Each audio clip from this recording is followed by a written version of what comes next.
Sinar cahaya jatuh dari langit ke kota, melewati kerumunan, seolah mencari sesuatu. Ia memasuki tubuh seorang pemuda. Dia terkena seberkas cahaya, dan sekelilingnya tampak dalam keadaan beku. Dia terbang, matanya bersinar redup. Ketika dia terbangun, sebuah fenomena aneh terjadi. Tubuhnya menjadi aneh, rambutnya keriting seperti popcorn, ikal demi ikal. Kedua temannya juga merasa sangat terkejut. Namun yang lebih aneh ada di balik otot tersebut. Namanya Somun, kalau pulang malam dia keramas beberapa kali, tapi rambutnya masih keriting. Dan anehnya di tangannya juga muncul 5 titik hitam. Menggunakan sabun untuk mencucinya, sabun batangannya patah, tapi tidak terlalu kuat. Saat dia mencuci tangannya, sabunnya pecah, tapi dia tidak terlalu kuat. Titik hitam itu juga tidak kunjung hilang. Sore harinya, dia bermimpi aneh, dia berada di tengah pantai besar. Seorang wanita berpakaian putih muncul. "Halo Somun, namaku Wigen."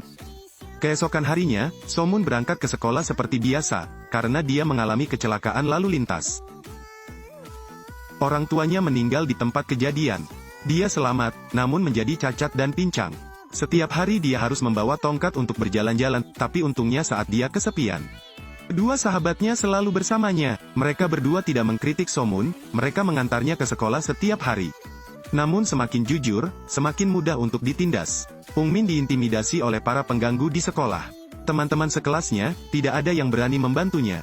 Tapi Somun melihat adegan ini, dia pergi ke depan si pengganggu genyong dan memintanya untuk berhenti. Dia tidak peduli dan bahkan lebih brutal lagi. "Hentikan." Melihat sahabatnya dibuli, Somun sangat marah. Tapi apa yang bisa dia lakukan? Untungnya dia bisa memanggil gurunya. Meskipun para gangster pergi dari sini untuk sementara waktu, tapi mereka mulai memperhatikan Somun. "Sejak kapan mereka mengganggumu? Kapan mereka mulai memukulmu? Sudah lama tidak bertemu." Di akhir sekolah, para berandalan menghalangi jalan Somun. Mereka mulai mengejeknya, bahkan mencuri tongkatnya. Mereka meninju dan menendangnya. "Jangan lihat aku dengan mata itu.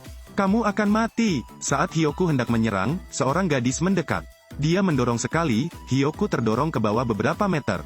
Gadis itu berkata ingin mengajak Somun ke suatu tempat, tapi mereka tidak mengetahui situasinya, tapi mereka berencana untuk menyerang bahkan seorang gadis.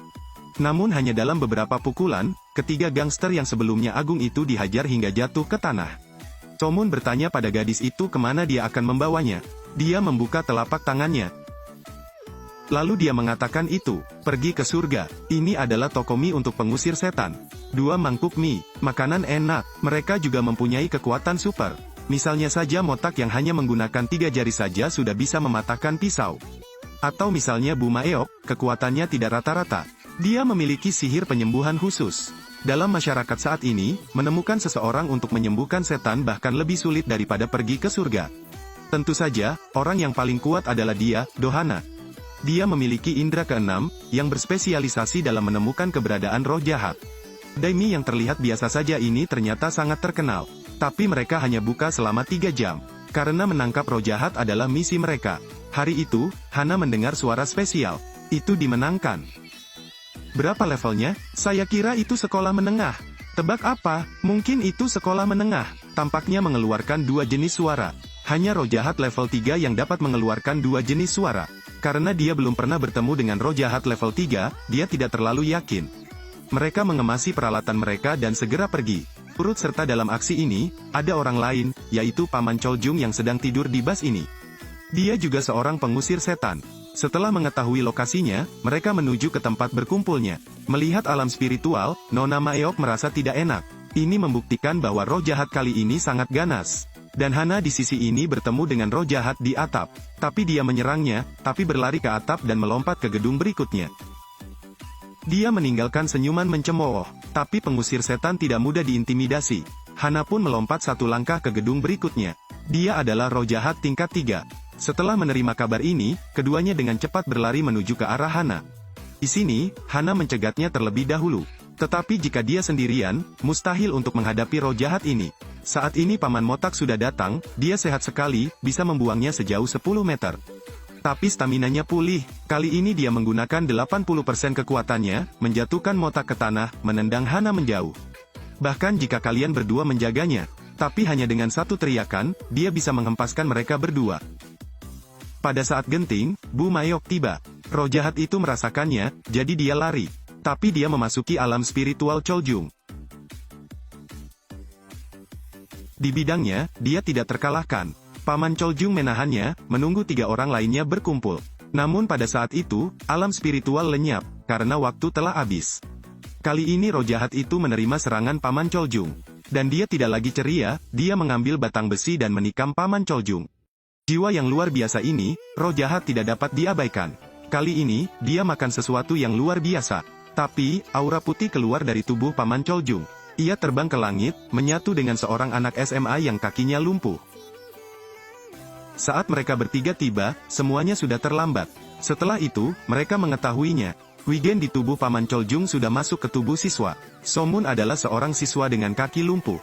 Tapi karena dia dirasuki suatu kekuatan, dia bisa berjalan dengan normal.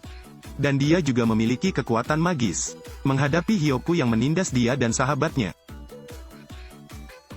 Matamu terlihat sangat provokatif. Keluargamu tidak mengajarimu, apakah aku akan dipukuli seperti ini? Somun sangat rendah hati, tidak berkelahi, tapi mereka malah lebih boros. Pada titik ini, Somun mulai melawan. Hyoku meninjunya, dia membalasnya. Maka Somun, dari orang sakit yang ditindas, kini menjadi dewa laki-laki di mata semua orang. Semua yang terjadi padanya pasti bermula dari kejadian yang terjadi 3 hari lalu. Karena roh jahat ini membunuh Paman Choljung, jiwa yang ada di tubuhnya masuk ke dalam tubuh Somun. Jadi Tokomi pengusir hantu meminta Hana untuk menjemputnya. Somun tidak mengerti apa yang terjadi, dia dibawa ke kedai mie ini. Umayok menyuruhnya duduk. Namaku Somun, nama yang spesial. Kenapa tidak jadi Bing? Lalu semua orang memperkenalkan diri. Kami adalah pengusir setan. Somun melirik mereka bertiga dengan tatapan bodohnya. Dia pikir mereka bercanda, tapi Paman Motak melihat bahwa dia adalah seorang siswa SMA, jadi dia semakin marah. Seorang siswa sekolah menengah akan mempengaruhi kecakapan tempur mereka, tapi Somun tidak memperdulikan hal ini. Dia bertanya apa 5 titik hitam di tangannya. Simbol ini adalah pintu gerbang menuju dunia setelah kematian. Nona Mayok mengulurkan tangannya, lalu menoleh ke arah Paman Motak. Bukan tangan ini, begitu pula dia. Bu Mayok menyuruh Somun untuk meletakkan tangannya di dada dan menutup matanya. Saat dia membuka matanya, pemandangan aneh muncul. Dia mencapai dunia yang dia impikan, tetapi juga bertemu Wigen. Dia menjelaskan bahwa inilah perbatasan antara dunia manusia dan dunia setelah kematian, yang disebut Rong. Disinilah tempat bertemunya orang hidup dan orang mati. Dan pintu di belakang mereka adalah pintu menuju dunia. Hanya pengusir setan yang bisa membukanya. Wigen memperkenalkan situasinya kepada Somun. Ketika manusia meninggal, akan ada jiwa-jiwa yang menolak meninggalkan dunia ini. Mereka akan memasuki manusia, manusia akan menjadi tuan rumahnya, itulah yang disebut dengan roh jahat. Dan jika mereka ingin hal itu bertahan lama, mereka harus menemukan seseorang yang telah membunuh seseorang, atau seseorang yang ingin membunuh seseorang. Saat mereka merasakan niat membunuh musuh, mereka akan mengambil wujud fisik. Setelah roh jahat membunuh seseorang, mereka akan menyedot jiwa orang tersebut. Semakin banyak mereka menghisap, semakin kuat pula mereka. Mereka pada akhirnya akan mengambil alih tubuh inangnya. Wigen juga mengatakan kepada Somun bahwa, meskipun pengusir setan itu luar biasa, mereka tetap akan mati dan terluka, dan itu adalah hal yang sangat normal. Saat itu, Somun merasa agak ragu. Aku juga bisa menolaknya kan?